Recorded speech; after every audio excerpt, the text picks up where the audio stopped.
Ciao! Anco parleremo dell'alfabeto veneto, così come il zestà codificato dalla Commissione regionale del 2011, che Gacciapaimà un lavoro fatto nel 1995. Perché è importante doparare una grafia unificata? Perché il veneto, come tutte le lingue parlate, ha alquante differenze.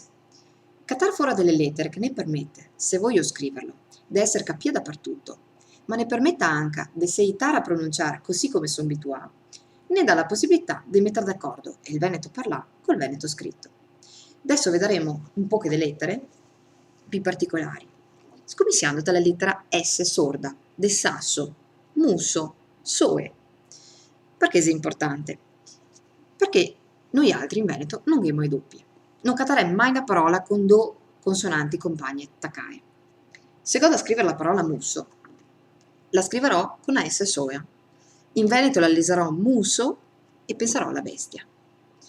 Ma se vado a scrivere la parola muso, ho bisogno di una lettera differente, la cosiddetta S sonora, che in Veneto la si scriverà così, come nell'inglese xylophone o nel francese deuxième, così in Veneto casa, vaso, rosa. Quindi abbiamo la S sorda del sasso, la S sonora de casa. Non catarei mai nessuno che diserà sasso, ma in Veneto potrei catare qualchedun che dice seola o cinque. Infatti, gese delle parole che ha la S sorda e la S sonora fluttuanti. La pronuncia la cambia a seconda del nome che ti viene. Quindi abbiamo bisogno di scriverla in maniera differente, anche per non far confusione, perché se fosse io a parlare del numero 100 e doparasse la lettera S sorda, potrei confonderlo col verbo sento, quindi ho bisogno della lettera. La S sorda fluttuante in Veneto la si potrà scrivere con questa lettera qua, che è una lettera doparà fin dal 1200 nell'alfabeto veneto. La C con la sediglia, la C con la quetta. Mi leserò seola, st'altro leserà seola, oppure sata, sata, soca, soca.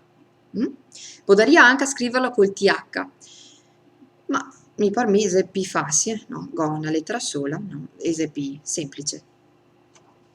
Così come che se la S sorda fluttuante, che se anche la S sonora fluttuante. Pensiamo per esempio alla parola sugo, che qualcuno dice dugo, zugo, zugo. Quindi abbiamo bisogno di una lettera anche qua. La S sonora fluttuante in veneto la si potrà scrivere con questa lettera qui. Potrei anche scriverla con il DH, ma anche qua si fa manco fatica ad operare una lettera sola, no? Quindi mi diserò zugo, st'altro diserà dugo, zugo, zugo, ma saremo due a parlare della stessa roba. Quindi abbiamo la S sorda, la S sonora, la S sorda fluttuante e la S sonora fluttuante. Questa sarà la parte più complicata. Pensai che in spagnolo, in castellano, in Sud America, si dopera la B e la V, e quando che te da scrivere una parola che te che sentio, ti tocca domandargli, scusa, ma gonti da scriverla con la V de vaca o con la V de burro? Quindi tutte le lingue e ha le sue sfumature di pronuncia. Andiamo avanti con una lettera che è solo nell'alfabeto veneto, praticamente, se la si chiama anche L veneta o L evanescente, la L taglià, che si dopera in quelle parole in dove la L non la si pronuncia compagna in tutto il Veneto. Un veronese sta somiglia la chiamerà el ballon, perché i veronesi dopera tantissimo la L. Mi invece diserò baeon, e qualche volta la L cade. Pensiamo per esempio a le D, le Z, che diviene ese, no? Gese la L ma se casca.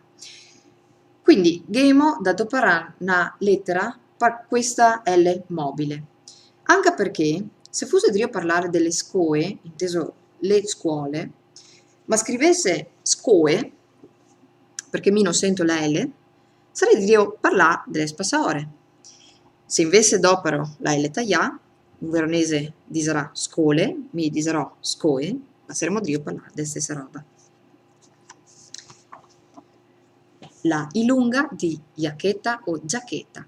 E infatti in Veneto che se delle parole in dove la I la si pronuncia anche G, con la G di gioia. Pensiamo ad esempio alla parola famiglia, che un veneziano dirà famiggia, oppure moiere, mogere, meglio, muoio. Ecco, dopo che se sta I, che si può pronunciare anche G, se dopera la lunga. La N, che è una lettera normalissima, ma bisogna sapere che in Veneto che c'è due tipi di N e bisogna saperli doperare. La N dentale, che è quando go una vocale dopo della N.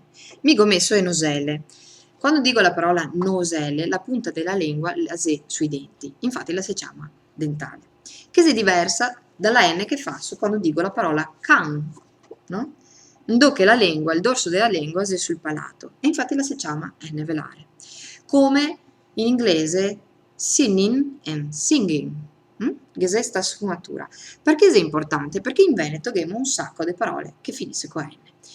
E tutte le parole che finiscono con la N in Veneto è la N velare, col dorso della lingua sul palato. Pensiamo ad esempio pelandron, freschin, benetton, che qualchedun dice benetton, o ancora peso, benetton, come che fosse americano, ma in realtà sappiamo che in Veneto gli accenti sono tutti in fondo e tutte le N in fondo e velari, col dorso della lingua sul palato.